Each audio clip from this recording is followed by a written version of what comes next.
ఇంజనీరా? గమ్యం ఒక్కటే, ఇంజనీరింగ్ నుంచి యానిమేషన్ వరకు ఎన్నో కోర్సులతో అత్యుత్తమ విద్యను అందిస్తోంది KLH యూనివర్సిటీ.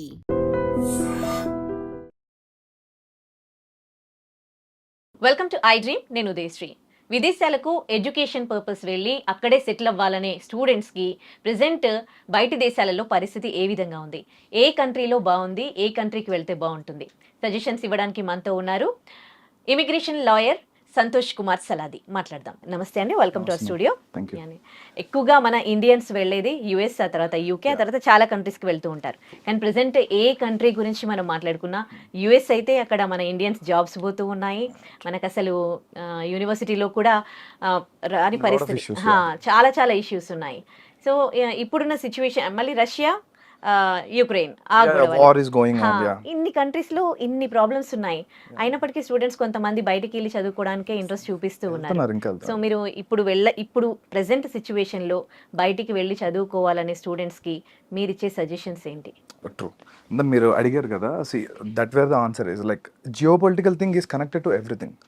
సో ఇప్పుడు ట్రంప్ టారిఫ్స్ వచ్చినాయని చెప్పి అందరూ ఎడ్యుకేషన్ గురించి అడుగుతున్నారు, but tariffs have nothing to do with education. యాక్చువల్గా టారిఫ్స్ గాట్ ఎక్స్పోర్ట్స్ వీటి మీద ఎఫెక్ట్, కానీ బిఫోర్ టారిఫ్స్ మార్కెట్ డౌన్ ఓవరాల్గా యూఎస్లో.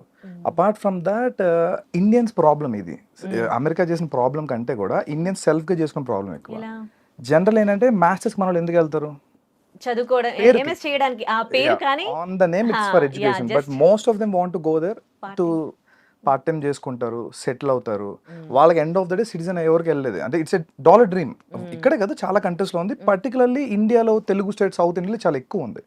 మోస్ట్ 25% F1 వీసాలు ఓన్లీ తెలుగు స్టేట్ని పడుతుంది ఇండియా మొత్తం. సో మనలో కొంచెం క్రేజ్ ఎక్కువ ఉంది కదా. అపార్ట్ ఫ్రమ్ దట్ ఇంకా యూకే, యూరోప్ రకరకాల ఆప్షన్స్ ఉన్నాయి కదా, దే ఆర్ గోయింగ్ ఆన్. యూఎస్లో ప్రాబ్లం ఏంటంటే మాస్టర్స్కి వెళ్తారు కదా, వెళ్ళాక వీళ్ళకి స్పెషల్ అడ్వాంటేజ్ ఏంటంటే ఎక్స్పోజర్ అని కామన్. వీళ్ళు పర్టికులర్గా వెళ్ళే రీజన్ ఏంటంటే క్యాప్ కోటా. H1B మీకు ఐడియా ఉన్న వీసానే కదా. యూఎస్కి ఎవరన్నా స్టూడెంట్ కానీ ఎనీ ఫారినర్ వెళ్ళినప్పుడు ఒక ఫారెన్ స్కిల్డ్ వర్కర్ అక్కడ పనిచేయడానికి H1B అనేది ఒక వీసా నేమ్, అది జస్ట్ ఇట్స్ ఎ నేమ్. అలాగే స్టూడెంట్ వీసా F1కి వెళ్ళే పిల్లలకి ఏంటంటే 45,000 H1 కోటా పెట్టారు, దాన్ని క్యాప్ కోటా అంటారు, జస్ట్ లైక్ రిజర్వేషన్. ఎవరైతే మాస్టర్స్ ఇంత ఖర్చు పెట్టి ఇండియా వస్తున్నారు కదా, ఇండియన్స్ కానీ అబ్రాడ్ ఎవరు వచ్చినా, అమెరికన్స్ ఏం అట్రాక్ట్ చేయడానికి ఇది 1990, 80s నుంచి ఉన్న పాలసీ. ఆ 45,000 క్యాప్ కోటా అంటే ఇప్పటికీ అదే ఉంది. ఆ రోజులు ఎంతమంది వెళ్ళేవారండి? మీకు తెలిసిన వాళ్ళు కూడా ఎంతమంది వెళ్తారు? చాలా తక్కువ కదా. ఇప్పుడు గల్లీకి ఇద్దరు వెళ్తున్నారు. సో ట్రూ తెలుగు స్టేట్ నుంచే 1,00,000 మంది వెళ్తున్నారు. ఈవెన్ లాస్ట్ 24-23 అకాడమిక్ ఇయర్ చూసుకున్నా మీకు 80,000 వీసాస్ తెలుగు స్టేట్ నుంచి పడినాయి. సో ఇండియాలో తెలుగు స్టేట్స్ కాకుండా గుజరాత్లో హెవీ మార్కెట్ ఉంది, తమిళనాడు ఉంది, చాలా స్టేట్స్ నుంచి ఉన్నాయి, ఈవెన్ మహారాష్ట్ర. వీళ్ళందరూ కలిపి ఒక 1,20,000 ఇండియన్సే వస్తే ఈ క్యాప్ కోట 45,000 అలాగే ఉంటుంది. ఇది మారదు, ఇది ఫిక్స్డ్ నెంబర్, కానీ జనం పెరిగిపోతున్నారు కదా. సో ఈ ఇయర్ ఈ 1,20,000 మాస్టర్స్ చేసిన వాళ్ళు ఒక 45,000 మంది వీసా కొట్టారు, ఫైన్. నెక్స్ట్ ఇయర్ వీళ్ళు ఉండేవారు, ఎందుకంటే యూఎస్లో వీసాకి వెళ్తారు కదా మాస్టర్స్కి. 5 years వీసా వస్తుంది మీకు, F1 ఎవరు అప్లై చేసిన.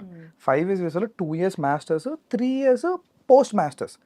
ఈ 3 years వాళ్ళు అక్కడ అమెరికాలో ఉండి లీగల్గా ఏమన్నా చేసుకునే రైట్ వస్తుంది కాబట్టి వీళ్ళని డబ్బులు ఖర్చు పెట్టి వెళ్తున్నారు. ఇక్కడ పాయింట్ నెంబర్ 1.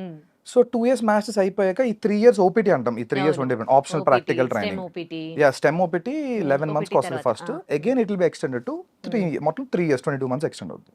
సో ఈ స్టెమ్ ఓపీటీలో ఉన్న పిల్లలు 45,000 ఇయర్ సెలెక్ట్ అయ్యారు అనుకుందాం క్యాప్ లో. మిగిలిన వాళ్ళు ఏమవుతారు? నెక్స్ట్ ఇయర్ అప్లై చేస్తారు. నెక్స్ట్ ఇయర్ మళ్ళీ ఒక 1,00,000 మంది వస్తున్నారు కదా. So it's becoming a loop. ఆ లూప్ లో తిరుగుతున్నారు అందరూ.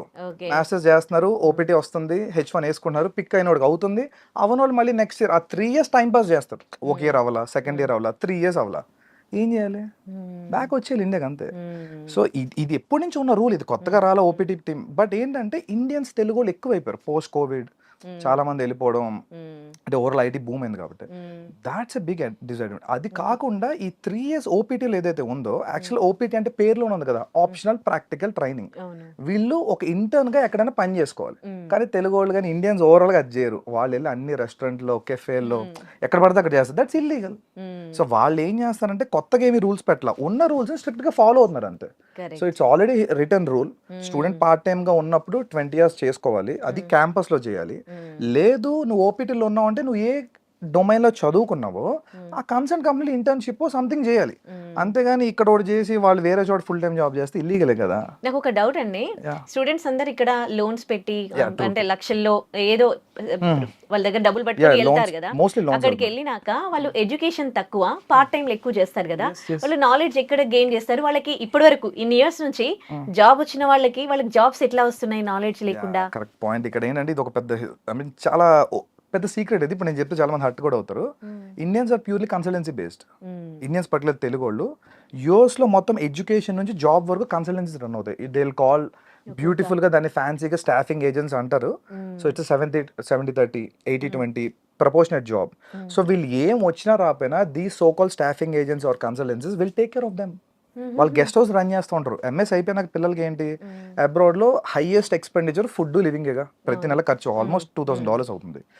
అది గెస్ట్ హౌస్ ఫ్రీగా ప్రొవైడ్ చేస్తాయి. వీళ్ళకి వీళ్ళే ట్రైన్ చేస్తారు, వీళ్ళే అన్ని పెడతారు, ఫేక్ గానీ వాట్ ఎవర్ అన్ని. సో పెట్టి వీళ్ళకి ఒక 10 years 8 years ఉన్నోళ్ళలాగా ప్రొజెక్ట్ చేసి మార్కెట్ లో తీసుకెళ్తారు.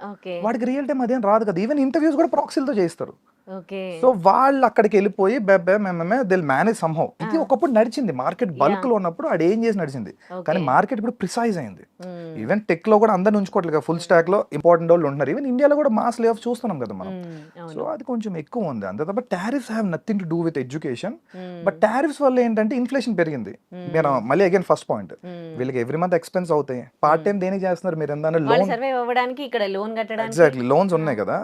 ఈ లోన్ అమౌంట్ కష్టపడి వస్తున్నారండి అంతే. వీళ్ళు 2-3 years ఉంటున్నారు, మాస్టర్స్ కట్టుకుంటున్నారు. ఈ 2 years పార్ట్ టైం చేసినప్పుడు తినడానికి సరిపోతున్నాయి, పెద్ద మిగలట్లా. ఆ లోన్ తీర్చుకొని వస్తే చాలని ఫీల్ అవుతుంది. ఇది ఓపెన్, చాలా మందికి తెలిసిందే కానీ బయటకు చెప్పుకోరు. అగైన్ ఈ స్టాఫింగ్ ఏజెన్సీస్ కన్సల్టెన్సీ అనేది ఒకప్పుడు బాగా పనిచేసేవి, అది ప్రాబ్లం. ఇప్పుడు వాళ్ళకి కూడా కొంచెం టఫ్ అయింది, ఎందుకంటే ఈ ఇమిగ్రేషన్ క్రాక్ డౌన్ అవడం వల్ల ఫేక్ H1 అవి పెట్టేవారు కదా, అవన్నీ క్రాక్ డౌన్ చేస్తున్నారు. మరి ఇంకా కొంతమంది ఏమంటారంటే ఇది ఇంకా తాత్కాలికం కాదు, just for few more years, ఆ తర్వాత సిచ్యువేషన్ మంచిగా అయిపోతుంది అక్కడ. I don't think so because I am not someone authoritative to tell that, but as per my analysis I don't think so. It's done. ఎందుకంటే లక్షల మంది స్టాగ్నెంట్ అయిపోయారు. ఒక 15 లక్షల మంది స్టాగ్నెంట్ అయ్యారు. సో 15 లక్షల మంది స్టాగ్నెంట్ అయినప్పుడు 50,000 చెప్పని వేసుకున్నా వాళ్ళకి ఎన్ని ఏళ్ళు పడుతుంది? వాళ్ళు రావడానికి ఒక 25-30 years అవుతుంది. అపార్ట్ ఫ్రమ్ దట్ కొత్త వాళ్ళు వస్తారు. అండ్ అమెరికన్స్ ఎలా ఉన్నారంటే they are not at all favourable for new laws favouring the immigrants. అసలు ఉన్నవే పీకేమంటున్నారు. సో కొత్తగా వీళ్ళ కోసం లా తెచ్చి 2 lakhs ఇస్తాం అనేది అసలు జరగదు, ఇంపాసిబుల్, పొలిటికల్ అవ్వదు. So even that. ఇంకోటి ఏంటంటే అమెరికాలో యూనివర్సిటీలకి అండ్ గవర్నమెంట్ కి ఏం సంబంధం ఉండదు. అంటే ఇప్పుడు ట్రంప్ ఇన్వాల్వ్ అవుతూ ఉన్నారు కదా. ఇప్పుడు యూనివర్సిటీస్ అంటే బయట దేశాలలో స్టూడెంట్స్ ని ఇప్పుడు యూనివర్సిటీ చూస్తున్నాం కదా.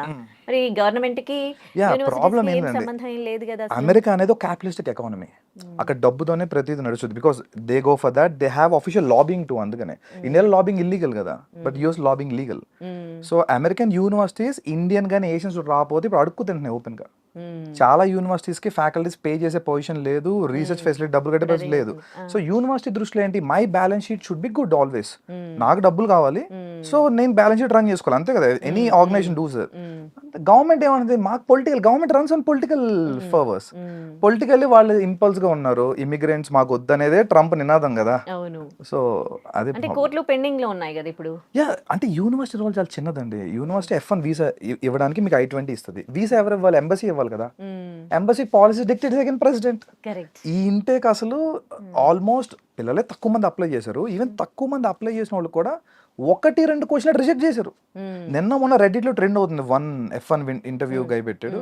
It's too much. అండ్ ఒకటే క్వశ్చన్ అడిగారు, ఒక గై IITN, వాడికి వీసా ఇవ్వలేదు. Because they have a limit, ఇంతవరకే ఇవ్వండి అనేది. ఇప్పుడు కరోనా టైంలో వాళ్ళకి ఓపెన్ హ్యాండ్ ఇచ్చారు అక్కడ యూనివర్సిటీలో బతకాలని చెప్పి. వద్దన్న వీసా అసలు జస్ట్ వెళ్తే, నాకు తెలిసిన ఎన్నో కొంత స్టూడెంట్స్ క్వశ్చన్ కూడా అడగకుండా వీసా తీసుకుని ఉన్నారు. జస్ట్ 1-2 క్వశ్చన్ అడిగి ఇప్పుడు అదే 1-2 క్వశ్చన్ రిజెక్ట్ చేస్తున్నారు. రాజు తలుచుకుంటే దెబ్బలు కొదవంటారు చూసారా. సో అంతే. మరి ఎట్లా అంటే ఇప్పుడు చాలా మంది జాబ్స్ పోతూ ఉన్నాయి, కానీ అక్కడ నుంచి తిరిగి బ్యాక్ ఇండియాకి వచ్చేస్తున్న వాళ్ళ పర్సెంటేజ్ చూస్తే అయితే జాబ్ రాని వాళ్ళందరూ ఏం రావట్లేదు, ఇంకా అక్కడే ఉన్నారు. అంటే ఇంకా హోప్స్ ఉన్నట్టు. అదే కదండి మన సొసైటల్ స్టిగ్మా. సో ఒకటి బ్యాక్ వచ్చాడంటే they will see them as a failure. అదొక 50% కారణం. అక్కడే ఏదో ఒక పార్ట్ టైమో ఫుల్ టైమో ఆడ్ జాబ్ చిన్నదో పడదో పడి అక్కడే తిరుగుతున్నారు. ఇంకొంతమంది ఏం చేస్తారంటే పిహెచ్డి ఎన్రోల్ అవ్వడం, వాళ్ళకి ఇంట్రెస్ట్ లేకపోతే జస్ట్ టు స్టే అఫ్లోట్, ఉండాలి అక్కడ ఉంటే చాలు అనే మూడ్ లో ఉన్నారు. Even that's not true.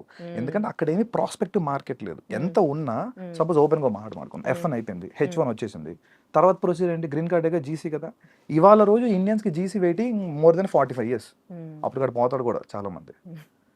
Apart from that citizenship అనేది ఇంపాసిబుల్ ఇప్పుడున్న టాస్క్లో.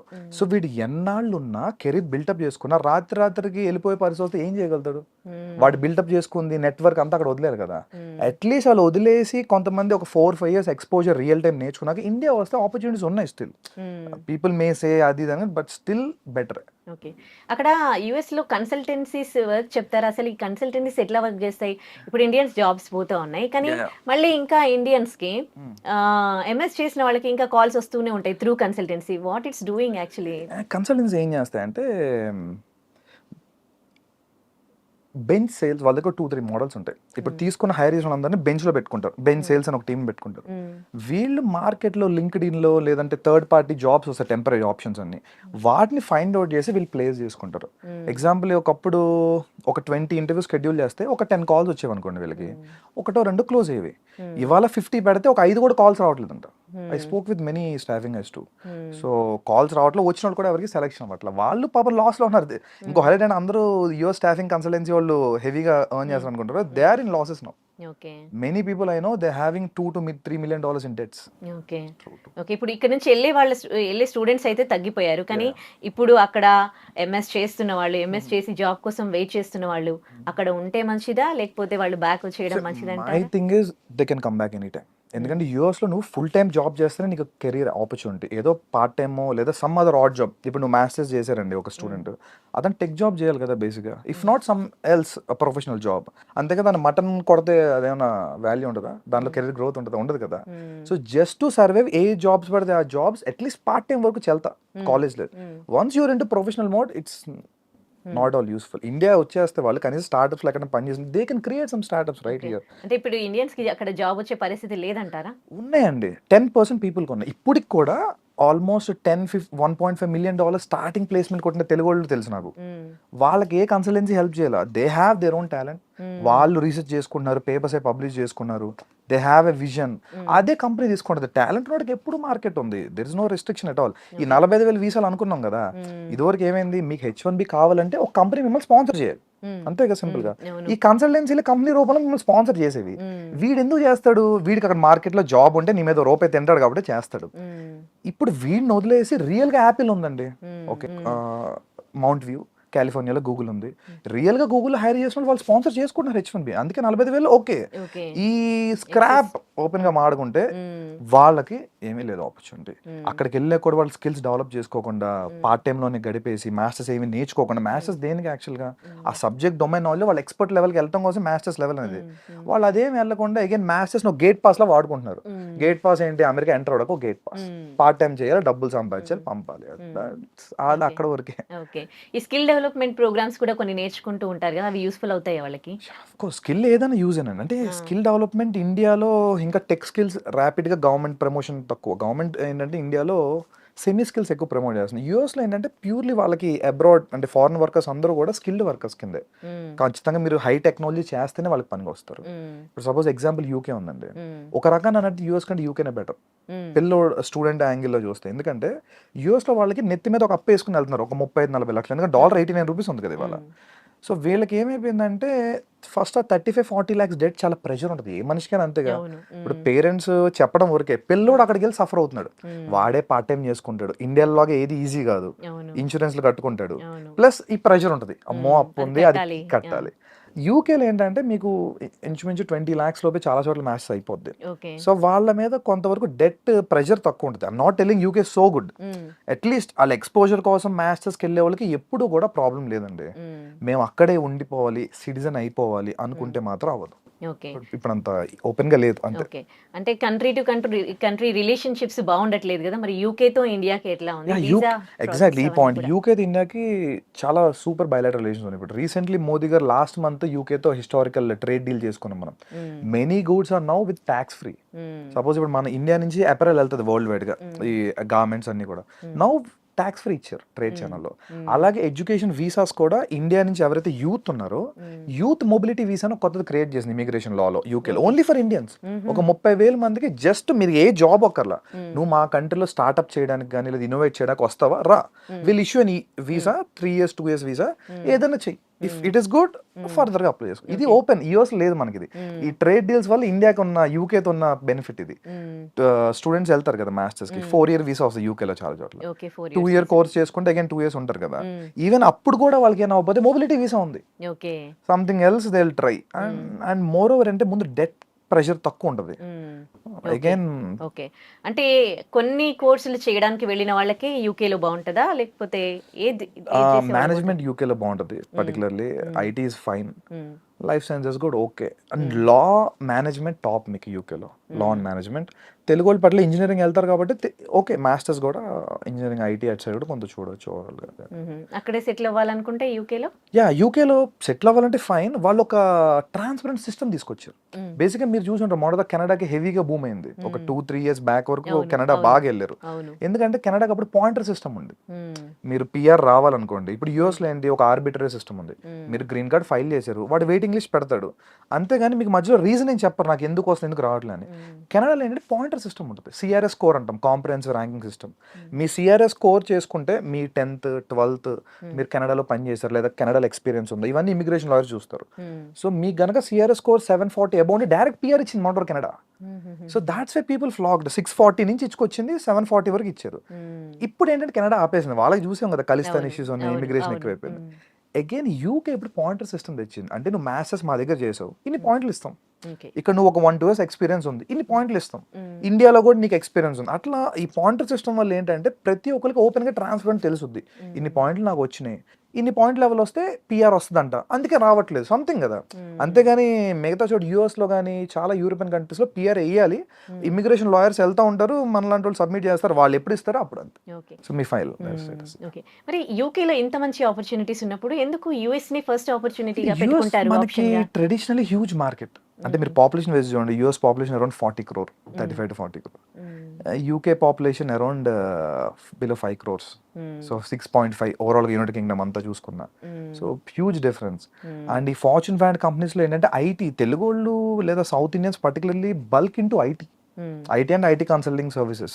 So US huge market, world మొత్తానికి ఐటీ వాళ్ళే కదా. సో అందుకని మన తెలుగు ట్రెడిషన్ ఎక్కువ వెళ్తుండేవారు, అంతేగాని there is nothing else. And ఈ అడ్వాంటేజ్ ఉండేవి మనకి, వేరే ఏ కంట్రీలో కన్సల్టెన్సీస్ లేవు, స్టాఫింగ్ ఏజెన్సీస్ కానీ, మ్యాథ్స్ అయిపోతే వాడు ఓన్ గా చూసుకోవడం లేదంటే సంథింగ్. బట్ యూఎస్ లో ఏంటంటే ఎట్ కంఫర్ట్, నీకు మ్యాథ్స్ అయిపోయిందా రా, నేను ఫ్రీగా ఫుడ్ ఇస్తా, అకామిడేషన్ ఇస్తా, ట్రైన్ చేస్తా, నువ్వు ప్లేస్ అయ్యేదాకా నేనే చూసుకుంటా. ఇది మంచి ఆపర్చునిటీ కదా. సో తెలుగు వాళ్ళకి ఈ మార్కెట్కి అలవాటు పడిపోయారు ఒక 30-25 ఏళ్ళ నుంచి. ఇంకా మాట్లాడుకుంటే యూరోప్ లో ఆపర్చునిటీస్ ఉన్నాయి, అంటే if they're studious enough Europe లో ఆపర్చునిటీస్ ఉన్నాయి, కానీ బల్క్ లేవు. మనకేంటే బల్క్ వచ్చాయి, బల్క్ లో వచ్చిన వాళ్ళు వెళ్ళాలి అంతే, అదే ప్రాబ్లం అవుతుంది అందుకోసం. ఓకే, ఇప్పుడు మరి యూకే లో ఉన్న ఈ ఆపర్చునిటీస్ గురించి అవగాహన ఉందా, వెళ్తూ ఉన్నారా మరి? యూకే బాగా వెళ్తున్నారండి, ఇప్పుడు సెకండ్ ప్లేస్ యూకేనే. అంటే ఇన్ఫాక్ట్ నాకు తెలిసి ఈ అకాడమిక్ మేబీ యూకే ఫస్ట్ కూడా రావచ్చు. యూఎస్ తగ్గింది కదా, ప్రీవియస్ లో యూఎస్ ఫస్ట్ ప్లేస్ లో ఉంటే సెకండ్ హైయెస్ట్ నెంబర్స్ యూకేకి వెళ్ళేవారు. ఇప్పుడు అగైన్ ఆస్ట్రేలియా కూడా టైట్ అయింది ఇప్పుడు చాలా. ఆస్ట్రేలియాలో ఫినాన్షియల్ థింగ్స్ అని చాలా టైట్ చేశారు, and also very costly. So అందుకోసం వీళ్ళు ప్రిఫర్ చేస్తారు. వీసా ప్రాసెస్ కి ఇప్పుడు ఏమి ఇబ్బందులు ఏం కలగట్లేదా? యూకే వెరీ బ్యూటిఫుల్, ఎందుకంటే ఇంటర్వ్యూ కూడా లేదు. యూఎస్ కి అయితే ఇంటర్వ్యూ ఉంది కదా, వాడు వెళ్తే ఏదో ఒకటి అడిగి రిజెక్ట్ చేస్తున్నారు. UK complete document based online visa. So they will submit papers అన్ని బాగుంది కరెక్ట్గా ఉంటే వీసా వస్తుంది, బాగోపోతే రాదు, అంతే. Very simple. యూకే తర్వాత ఇంకా వేరే ఇంకా యూరోప్ అండి, Canada complete down. And I suggest no way, Canada అస్సలు లేదు మార్కెట్. యూరోప్ ఇంకా జర్మనీ, ఫ్రాన్స్, ఈ ట్రెడిషనల్ మార్కెట్స్ ఉన్నాయి కదా. అగైన్ యూరోప్ లో ప్రాబ్లం, మన ఇందా మీరు అడిగిన క్వశ్చన్ కూడా ఏంటంటే యూరోప్ కి ఎందుకు వెళ్ళరు అంటే తక్కువ. యూరోప్ లో జస్ట్ లైక్ ఇండియాలో స్టేట్స్ లాగా ఏ కంట్రీకి వెళ్తే ఆ లోకల్ లాంగ్వేజ్ వస్తుంది. జర్మనీ వెళ్తే జర్మన్ నేర్చుకోవాలి, ఫ్రాన్స్ వెళ్తే ఫ్రెంచ్ నేర్చుకోవాలి, స్వీడన్ లో చాలా స్వీడన్ వెళ్తే మళ్ళీ స్వీడిష్ రావాలి. సో అది మళ్ళీ మన టఫ్ పార్ట్ కదా ఆ లాంగ్వేజ్ మొత్తం, దాని గురించి కొంత ఇది. But Germany number 3, Germany number 3. జర్మనీలో ఎట్లా ఉందండి? జర్మనీ ఇస్ టూ గుడ్ అండి. జర్మనీ అంటే ఫస్ట్ నుంచి వాళ్ళది quality life, quality education, population కూడా సేమ్ యూకే లెవెల్ పాపులేషన్ వాళ్ళది.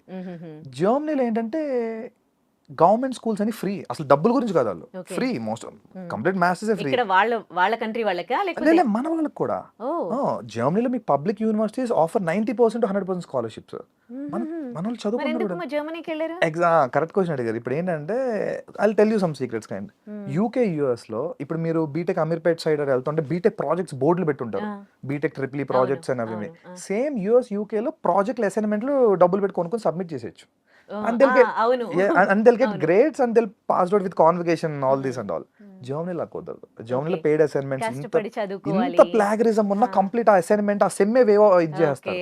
సో నో వే దిల్ ట్రై. అందుకోసం చాలా తక్కువ మంది వెళ్తారు. వెళ్ళే స్టూడెంట్స్ పీపుల్ కి Germany is beautiful option. Okay మన వాళ్ళకి ఏంటి ఇవన్నీ వద్దు చాలా మందికి. I'm not telling generalise, but చాలా మందికి ఏంటంటే అలా ఫ్రీ మైండ్ సెట్ లో క్రియేట్ చేశారు. Maybe some consultancies or whatever reason. నువ్వు వెళ్ళిపోరా అలా వెళ్తే అది మనకి చిన్నప్పటి నుంచి ఈ ట్రాప్ ఉండింది కదా. 10th చదువు అయిపోయింది లైఫ్, ఇంటర్ అయిపో బీటెక్ వెళ్తే అన్ని ఈజీగా అయిపోవాలి మనకి, ఎక్కువ ఎగ్జాక్ట్లీ కష్టపడకుండా. ఎగ్జాక్ట్లీ బీటెక్ జాయిన్ అయితే అయిపోయింది, ప్లేస్మెంట్ కొట్టే వరకు nothing goes in that way. Okay so అది ప్రాబ్లం యాక్చువల్గా. ఓకే జర్మనీ వీసా ప్రాసెస్ అంతా ఎట్లా ఉంటది? ఏ కోర్స్ చేయాలనుకునే వాళ్ళు జర్మనీ బాగుంటది? Particularly engineering guys, mechanical, automobile ఇవన్నీ ఉన్నాయి కదా. India is going towards manufacturing. India self reliant అవుతుంది కదా, ఆత్మ నిర్భర్ భారత్. అవును సో సెల్ఫ్ రిలయంట్ అవుతున్నప్పుడు manufacturing is only option. India China కానీ ఏ అకౌంట్ బీట్ చేయాలి, మనం థర్డ్ లార్జెస్ట్ సెకండ్ లార్జెస్ట్ వెళ్దాం అనుకుంటున్నాం. అవును so manufacturing is only way. Manufacturing రేపు స్టార్ట్ అవుతుంది ఇండియాలో, ఆల్రెడీ పుష్ వచ్చింది గట్టిగా. వీళ్ళకి చాలా మార్కెట్ ఉందండి. చాలా మంది ఈవెన్ నేను ఇయర్ కూడా చూసాను, ఏఎంఎల్ డేటా సైన్స్ కొట్టుకుని డొనేషన్ కట్టి జాయిన్ అయ్యారు చాలా యూనివర్సిటీస్ లో. బట్ ఫ్యూచర్ లో మెకానికల్ ఈసీ వాళ్ళకి బీభత్సమైన మార్కెట్ ఉంది, హెవీగా అందు సైడ్ ప్రొడక్షన్ కూడా ఉంది. సో మెకానికల్ ఆల్రెడీ ఇండియాలో బ్యాచిలర్స్ చేసిన ఉంటారు కదా, వాళ్ళు మాస్టర్స్ చాలా ఈజీ అక్కడ ఓకే మాస్టర్స్ చేసుకుంటారు, వాళ్ళు అక్కడే సెటిల్ అవ్వచ్చు. ఎందుకంటే వరల్డ్ లో ఒక థింగ్ ఏంటంటే జర్మనీలో Tier 1 మెట్రో సిటీసే కాదు, Tier 2 Tier 3 సిటీస్ డెవలప్ అయినా. I forgot the name actually. They called a system, it's a policy for them. Okay even World War II ఇంత వచ్చిన జర్మనీ ఎందుకు బ్రేక్ అవ్వలేదంటే అక్కడ ఎడ్యుకేషన్ ఇండస్ట్రీ కలిసి ఉంటుంది. Industry relevant curriculum completely. ఇండియాలో లాగా కాదు. అంటే ఇండియాలో ఏంటి కరికులం ఒకటి చెప్పేస్తారు, వాడు మళ్ళీ ప్లేస్మెంట్ కోసం ట్రైన్ అయ్యి సంథింగ్ వెళ్తాడు. ఇండస్ట్రీతో కలిపి యూనివర్సిటీలు రన్ అవుతాయి. ఇన్ఫాక్ట్ మీకు ఫోక్స్ వ్యాగన్ కార్స్ ఉన్నాయి కదా, ఫోక్స్ వ్యాగన్ వాళ్ళు యూనివర్సిటీ రన్ చేస్తారు తెలుసా జర్మనీలో, complete free. It's very funded university. In fact Volkswagen అంటేనే people's vehicle, German public company అది. So they are also running a university.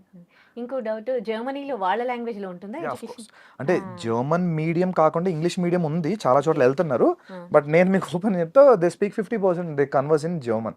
Okay అందుకే వీసా కూడా జర్మనీకి ఉన్న రిక్వైర్మెంట్ ఏంటంటే బై ద వీసా టైం కనీసం 2 levels ఆఫ్ జర్మన్ చేసి ఉండాలి. ఓకే సో అందుకోసం మన వాళ్ళు ఇంకో హిండ్రెన్స్ ఇందాక ఇదైతే ఉంది, ఇంగ్లీష్ మనకి కామన్ లాంగ్వేజ్ కదా, సింపుల్ గా టోఫెల్ ఐఎల్స్ రాసేసి వెళ్ళిపోతారు ఒక నెల కోచింగ్ తీసుకొని. ఓకే బట్ మీకు లాంగ్ టర్మ్ ప్లాన్ చేసుకుంటే కనుక జర్మనీ చాలా క్వాలిటీ ఆఫ్ కష్టపడే వాళ్ళకైతే మంచి ఫ్యూచర్ ఉంటది. చాలా ఫ్యూచర్ ఉంటుంది. అపార్ట్ ఫ్రమ్ దట్ ఫ్రాన్స్ కూడా సేమ్ వర్షన్. ఫ్రాన్స్ లో కూడా మీకు అంటే ఫ్రాన్స్ ఫ్రీ ఎడ్యుకేషన్ లేదు మోస్ట్లీ, బట్ తక్కువ fee, below 10 lakhs scholarship. Okay ఇక్కడ ఇంగ్లీష్ కదా ఫ్రాన్స్ లో? అగైన్ సేమ్, యూరోప్ అంతా పేరుకి ఇంగ్లీష్ మీడియం అని ఉంటుంది, but they converse mostly in their vernaculars. ఇప్పుడు మనమే ఉన్నామండి, ఇప్పుడు ఇంగ్లీష్ మీడియం ఉంటుంది స్కూల్లో, faculty will try to talk in the local language right to understand, same అంతే. సో బట్ సర్వైవ్ అవ్వాలంటే part times local taxi grocery everything మనం local తోని కన్వర్స్ చేయాలి. అందుకోసం మేము కూడా కంపల్సరీ లోకల్ లాంగ్వేజ్ నేర్చుకోమంటాం. Apart without that they can do nothing. Okay so ఇప్పుడు వెళ్ళాలని అనుకునే స్టూడెంట్స్ కి మీరు ఇచ్చే సజెషన్స్ ఏంటి? So check your countries, if not try to do your own research. అంటే పర్టికులర్ నువ్వు వెళ్తాను యూనివర్సిటీ ఎంత అవుట్కమ్ ఉంది, ప్లేస్మెంట్. ఇండియాలో అక్కడ ప్లేస్మెంట్ థింగే ఉండదు, అవుట్కమ్స్ తెలుసుకోండి, అక్కడ మార్కెట్ ఎలా ఉంది చూసుకొని వెళ్ళటమే.